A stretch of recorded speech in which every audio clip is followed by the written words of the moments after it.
Здравейте, сега ще пуснем едно видео, ще покажа скромната си колекция от купчета и новото Даянче, което дойде от Litetek. Днес бях си го взел от почтата, но ще стигнем и до него. Да започнем по хронологичен ред. Първото ми купче, което аз помня, е изчина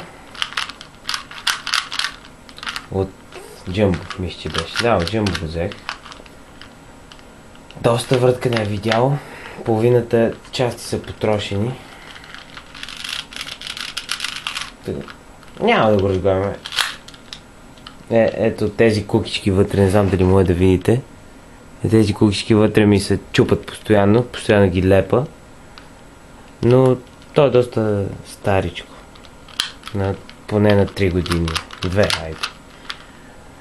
Другото, което е, следващото е Rubik's 1 лев кюб.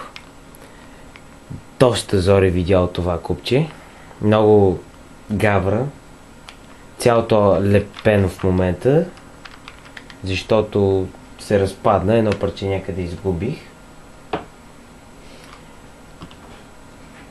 После следващото е това мини ключодържателно купче, което взех от една сергия, с бомбонки беше нещо, ама на мен ми допадна и затова си го взех. Малко засича, но е доста добро като за 1,50 лв.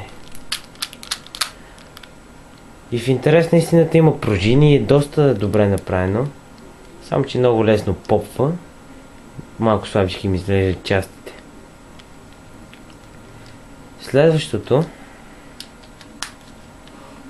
разбира се, е изчин ключодържателя, на който му щупи кукичката и аз след това я премахнах и си го направих на джобно купче. Доста добре се движи. Като ишина. Следващото е Rubik's Original Cube от Без паника 17 лева.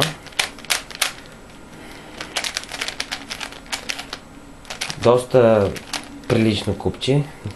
Аз съм много доволен. Сече агли доста по-добре от това. Нали, ревърс корнер къта не е много добър, обаче то даже няма, но обикновения корнер кът е до 45 градуса. Много съм доволен от купчето. След почистване и добро смазване, малко като го нагрея на печката или с ешуара, това купче е ракета, космоса. Много съм доволен. Като за първото ми 3x3 голямо, разбира се. И си стигнахме на думата Даян Линкън или още Даян 3. Изключително бърз куп. На мен не ми харесва как сече корнерите. Ето. Само до толкова може. Докато ревърс корнер къта е доста добър. Макар че аз поне съм свикнал да не го използвам. Не ми върши голяма работа. Скоростта е много голяма на това копче. Лекотата на въртене е уникална.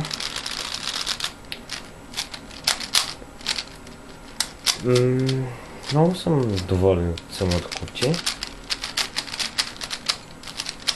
Преди малко го смазах с тази смазка. Много е добра. Разбира се, шегувам се. Използвам силикон спрей с малка модификация отпред на човката.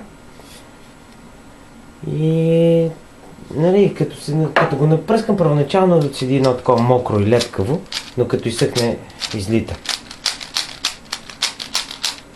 Малко спецификации на самото Даянче. по моята везна, която е такава електронна, го марих 93 грама. В Lightech пише, че е 102 с опаковката.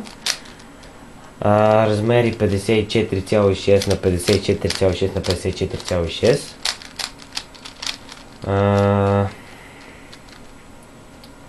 Не ми харесват самите цветове на стикерите и размерите им. Защото с тези малки стикери самото копче изглежда миниатюрно и някакво такова невзрачно. Затова при първа възможност ще ги замена. Само с логото не знам какво ще правя. Как ще го измислим с логото. Като казах, лого се стига. Понеже постоянно първото ми лого на това купче доста бързо свърши и ми се наложи от един приятел да взема и той има същото, обаче той понеже не го ползва, логото му се беше запазило и си ръкопирах, така сканирах си, направих си един лист логота, като се затрия си го сменям. Полезно. Сега малко, това е плика от самия Даянг. Кутийката, какво пише на кутийката, я да видим. Avoid to put any parts into mouth or chocolate. Да, bullshit. Lightech пътува по въздушна поща от Хонг Конг. Magic Cube 130 грама. Ships to Димитър Филипов. Страшна работа. Това е за сега. Мога да направя една изолгация пред камера. Ще направим един солв.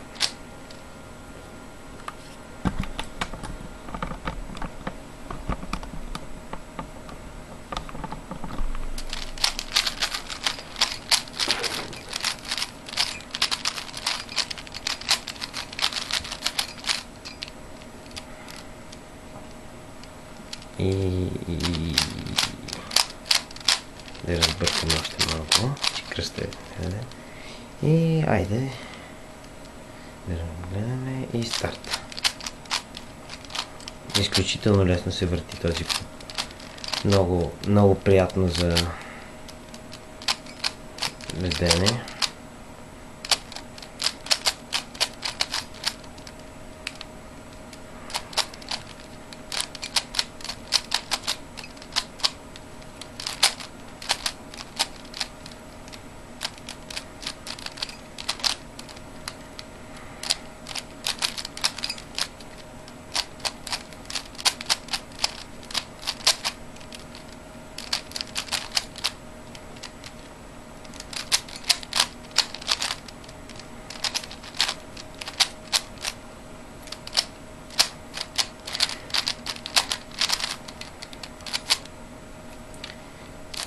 Айде сега малко Феликс Зентекс ми би рекорда с около 35 секунди, но за сега става. Довиждане от мен, ще пишете във форума.